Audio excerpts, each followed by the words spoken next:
Bem-vindo aqui! Hoje seguimos com os nossos vídeos que misturam um pouco de educacional com análise de papéis. O nosso vídeo de hoje se chama Análise Cenário número 12, onde nós vamos mostrar as nossas metas que foram do biênio 2021-2022, uma vez que para esse biênio foram atingidos 67% da meta. Então, com isso, é necessário que a gente implique numa revisão dessas metas, justamente porque nós avançamos de forma considerável sobre as metas. Desta forma, estabeleceremos novas metas agora para o biênio 2022 e 2023. Mas antes de irmos adiante, eu peço para você que é novo no canal, ou que já circulou pelo canal, que considere a sua inscrição. No final do vídeo, se entender, deixe seu dislike, nós queremos muito o seu like, na verdade. Deixe seu comentário, a sua pergunta, para que o conteúdo desse canal possa ser adequadamente direcionado. E aperte o sino para receber novos vídeos assim que eles forem postados. Você que está acostumado com o canal, sabe que toda vez que nós fizemos uma compra de uma ação, a gente faz um overview sobre as metas em relação às ações da nossa carteira. Aqui no caso nós temos a planilha que nós utilizávamos, metas para as ações de 2021 a 2022. Nesse biênio, a gente enxerga ele por dois paradigmas.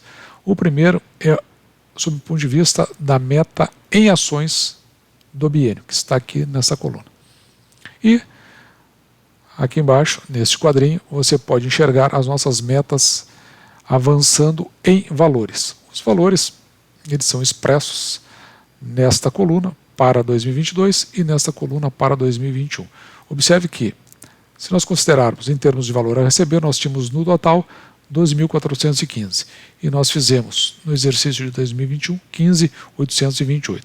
Aqui, no entanto, a considerar que nós tínhamos e ainda possuímos na carteira dois fundos de investimento imobiliário que eles têm um plano para deixarem a carteira, para que a gente trabalhe apenas com ações aqui no canal. Isso foi uma medida que nós tomamos lá no início e que nos ajudou bastante, mas no momento oportuno, assim que esses fundos imobiliários forem deixando a carteira, eu vou colocar os motivos pelos quais se opta por que eles deixem as carteiras. Assim, então, fundos imobiliários deixarão de fazer parte da carteira de forma lenta, gradativa, e nós vamos ficar apenas com as ações. No exercício de 2021, nós tínhamos uma meta no geral de R$ 1.034 mensais, na média mensal.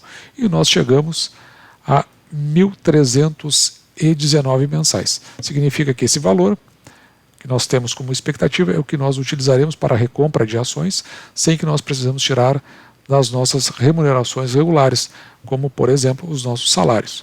Então nós ultrapassamos a meta estabelecida em 27,5% aproximadamente.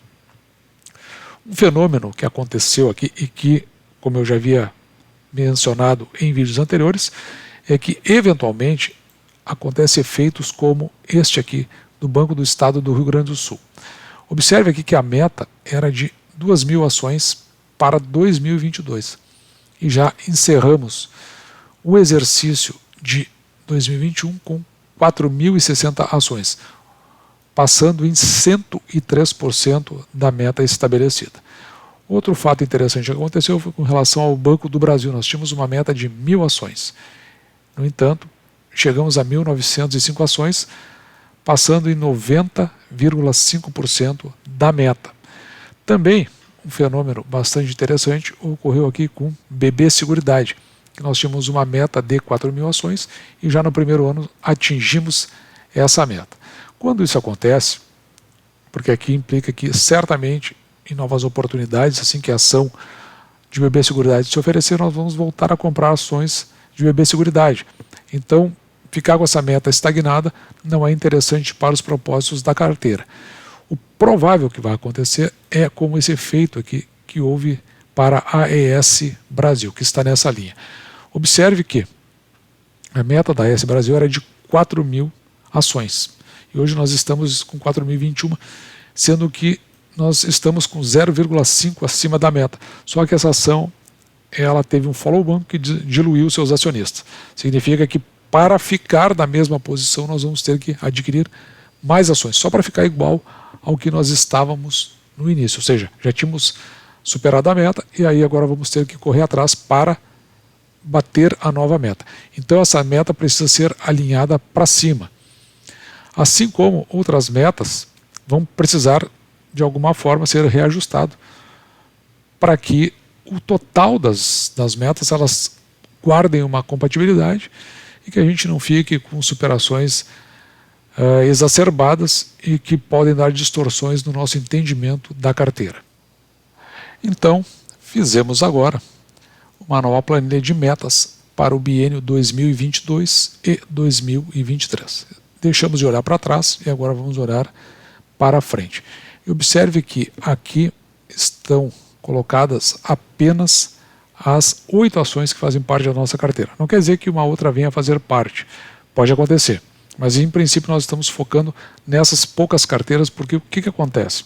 Que é algo que a gente sempre menciona no canal.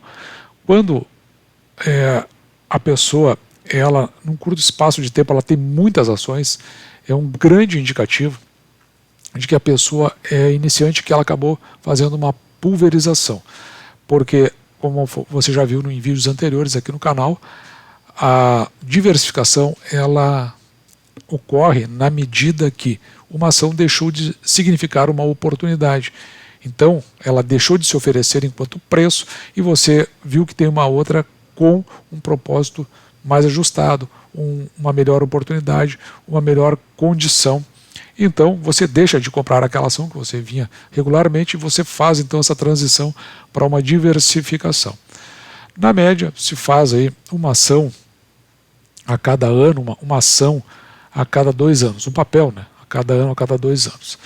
Se você for observar aqui mais na linha de baixo, nós estamos naquele nosso papel de oportunidade, que é a companhia Estadual de Energia Elétrica, que ela é uma geradora e transmissora. Na verdade, tem vídeo aqui no canal que nós explicamos por que adquirimos enquanto oportunidade, enquanto uma ação para nós fazermos estudos sobre ela. Nós temos uma meta bem suave de apenas 10 ações, já adquirimos 2. Então, talvez durante esse ano a gente cumpra essa meta para o biênio 2022, 2023, mas se não cumprir também não é algo que faz parte. O que interessa é justamente o quadrado que eu vou marcar aqui para você, dessas 8 ações que nós temos em estudo e que servem ao propósito do canal. E agora eu vou fazer algumas explicações sobre as colunas, porque essa planilha muda um tanto quanto em relação ao anterior que nós utilizávamos. Observe que nós já colocamos a meta em ações para o exercício de 2022 nesta coluna. Aqui está a quantidade de ações que nós possuímos. O quanto nós já atingimos em percentual em relação ao que nós temos estimado. Então é o percentual atingido em relação ao que nós temos como objetivo. O percentual que falta a atingir, nós temos aqui um preço teto. Esse preço teto aqui foi feito pelo AGF+, então eu apenas deixei aí. Eventualmente esse preço teto pode não estar de acordo com o preço teto que eu venho utilizando aqui no canal. Eu posso mudar ele, só deixei a fins de constar, ele não vai ter influência nesse momento. A cotação da ação que nós temos para o momento, o dividend yield que foi projetado, e aqui é projetado AGF+, nós temos o dividend yield estimado. Quando tem estimado aqui, significa que este é o que eu coloco como parâmetro. Veja que o projetivo aqui ele é relativo a 2021. E já o estimado, que é aquele que eu estabeleço para o próximo ano, que no caso aqui 2022, ele é uma consideração bastante interessante, que vale a pena eu fazer essa explicação para você. Observe aqui, ó, onde eu vou marcar essas 2 colunas. No projetivo AGF+, ele tomou como base o que aconteceu em 2021, então Copel 11,67, Banrisul 10,37, e bem abaixo aqui ele tinha um projetivo aqui para esse Brasil de 5,87, que não se confirmou, mas os outros ficaram dentro dos parâmetros do que foi projetado, com base na Economática. No meu estimado, aqui a coisa muda bastante de figura. Porque no estimado, você lembra que no canal nós só adquirimos uma ação quando aquele preço que está se oferecendo, ele tem uma perspectiva de pagamento no mínimo de 6% em dividendos, em proventos, dividendos ou juros sobre capital próprio.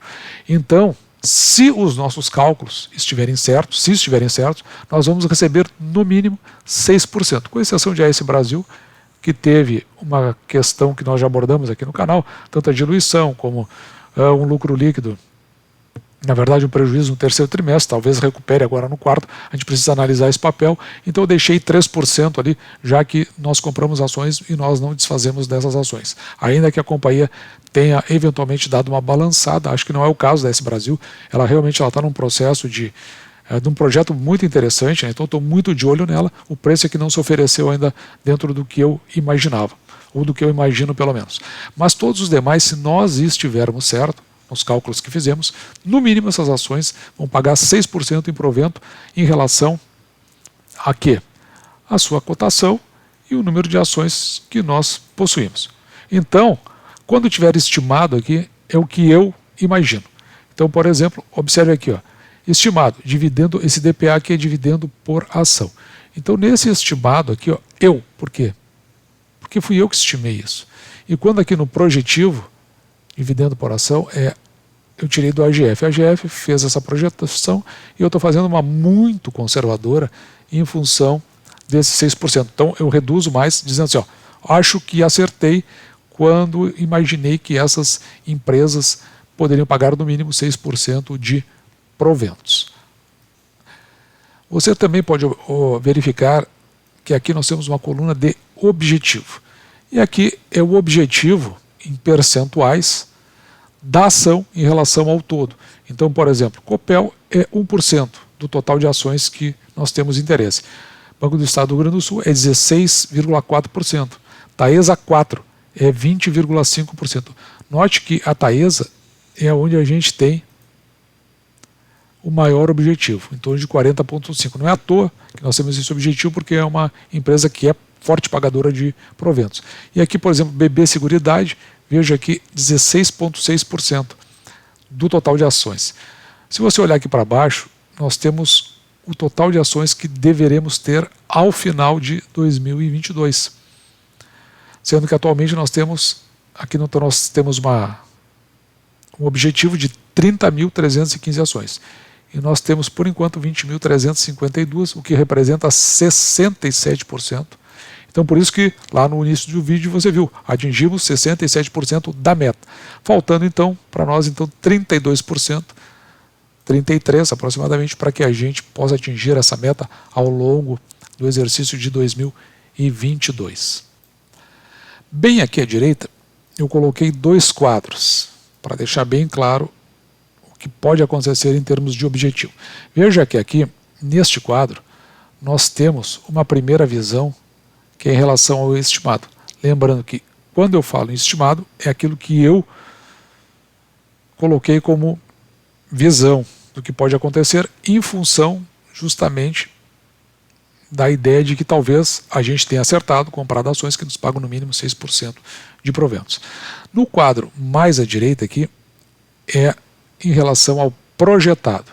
O projetado ele está dentro desse dividend yield aqui, que foi nos oferecido pelo AGF+. Você pode entrar lá no site se você quiser também ser associado.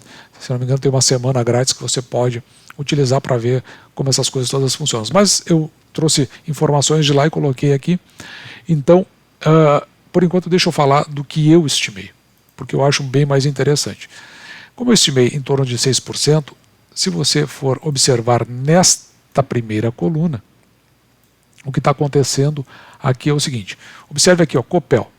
Eu tenho uma expectativa de, ao final do exercício de 2022, ter recebido R$ 29,00 se eu não adquirir mais nenhuma ação da Copel, ou simplesmente se eu mantiver o que já foi atingido em ações. Então, eu tenho 76 ações da Copel, eu calculo aqui 6%, pego a cotação atual e, em função, vejo o que é 6% dessa cotação, multiplico pelo número de ações e tenho a expectativa aqui então de receber, se não fizer absolutamente nada, R$ 29,00 da Copel. E assim para todas as demais ações. E observe que essa estimativa que eu coloco aqui, ela é extremamente conservadora, porque está considerando a cotação atual da ação, tirando daqui 6%, supondo. E como é que eu posso colocar isso em termos de 6%? Porque o preço teto, por exemplo, aqui ó, da Copel é 12,37 segundo a GF+. 6% está bem abaixo desse preço teto. Então, por esse valor, deveria estar comprando uma ação que paga no mínimo 6%. Então vamos supor que eu esteja trabalhando aqui no mínimo, daqui 6%. Estou comprando uma ação por 6,36 e o que ela vai retornar no mínimo em proventos é 6% sobre o valor que eu paguei da ação. Então eu multiplico pelo total de ações e tenho aqui dentro desta célula, onde está sendo calculado, R$ 29,00, que é o resultado. Isso aí é uma perspectiva extremamente, exageradamente conservadora. Mas é apenas para a gente ter a referência, depois a gente ajusta isso conforme, não a cotação, mas conforme os proventos adequadamente forem pagos, que vão estar nessa coluna, pela companhia. Aí a gente consegue enxergar com clareza o que nós vamos estar recebendo. Mas numa visão muito conservadora para todas as ações, veja que tirando a exceção de AES Brasil, que está aqui, então veja que a AES Brasil cotada, quando foi feita essa planilha 10,83, ela na verdade tem um preço teto aqui de 10,60, é a única que ultrapassa o seu preço teto. Por isso que eu botei aqui uma expectativa mais conservadora ainda de 3%. Então mesmo com essa visão exagerada do ponto de vista de conservadora, para todas as ações nós teríamos esses valores aqui a serem recebidos ao longo de 2022, nos totalizando 16.523. Numa visão agora um pouco mais otimista, vamos supor que a gente voltasse a comprar ações e que a gente completasse as nossas metas, então nesse caso nós teríamos os valores que estão nesta coluna aqui, que é a receita máxima dentro dessa visão conservadora dos 6% que eu expliquei agora. Então a nossa receita estaria no total final do ano entre 16.523 e 23.589. Aí nós vamos ver ao longo do ano, você vai acompanhando o canal e veja o quanto nós vamos nos aproximando de um, de outro, ou até superando essas marcas do ponto de vista de estimativa de receita. Indo aqui, então, ao final do exercício, para receber entre 1.376, que é mais ou menos o que nós recebemos atualmente, mas aí com a ajuda dos fundos imobiliários, e agora sem a ajuda dos fundos imobiliários, porque não vão ser mais computados. Então nós receberíamos no mínimo o que nós já temos se nós não fizermos absolutamente nada. E se nós irmos adiante comprando ações, e aqui não estou nem considerando os reinvestimentos, 1.965. Então é onde nós vamos estar na visão mais conservadora que nós estabelecemos. Numa visão um pouco menos conservadora, que neste caso leva em consideração o dividend yield projetivo com base no ano de 2021, que foi o que nós falamos agora há pouco, então, e que é a expectativa AGF+, sendo que neste caso, veja bem, igual aqui a Copel, a gente faz uma estimativa de 38 centavos, já a AGF+, faz uma estimativa de 74, né? É quase a metade do que nós estamos estimando, então é quase o dobro o que a AGF está estimando em relação a nós. E veja que em todos eles, se você for verificar, a projeção AGF, ela supera aliás, sem nenhuma exceção, em todos eles nos supera a projeção da AGF. Então, nas superações feitas pela AGF, nos dá a expectativa de receber ao longo de 2021 em torno de 24.700, o que nos daria 2.059, se nós não fizéssemos absolutamente nada, só com as ações que nós já temos, ou se nós formos ao fim com as ações que nós temos previsto aqui nas nossas metas de 2022, então nós estaríamos recebendo 35.900 total, quase 36, e uma média de quase R$ 3.000 ao ano, que significa o seguinte: Por que então aqui 2023, se até então nós não falamos de 2023? Porque então nós vamos ter entre 2.059 a R$3.000 para investir no ano de 2023, tudo oriundo exclusivamente dos nossos proventos, sem que nós tenhamos que usar recursos dos nossos salários, das nossas receitas regulares. E antes de encerrar o nosso vídeo de hoje, eu quero dizer que existem várias perguntas aqui que foram colocadas no canal, como por exemplo a pergunta aqui do Strato 765, do Lucas Veras Júnior, do MMS, do Anderson Fagundes, e avisar a todos que essas perguntas todas serão respondidas em vídeos, porque eu achei que todas elas são muito interessantes para a construção do conteúdo aqui no canal. Então só vou ter o tempo ajustado para que eu possa transformar essas perguntas e as respostas, principalmente, em termos de conteúdo que possam ser úteis aos integrantes, assim, às pessoas que nos acompanham e que colaboram aqui no canal. Esse, portanto, foi o nosso vídeo de hoje, que eu espero sinceramente você tenha gostado. Se sim, deixe seu like. O seu dislike também é importante para a gente compreender como o vídeo está chegando. Faça o seu comentário, a sua pergunta, para que, como aqueles nossos colaboradores, a gente possa produzir vídeos e que direcionam o conteúdo que nós colocamos aqui no canal. No caso de você ser novo no canal ou já ter circulado pelo canal, eu peço que considere a sua inscrição. Aperte o sininho para receber novos vídeos assim que eu os tenha postado no canal. Um grande abraço!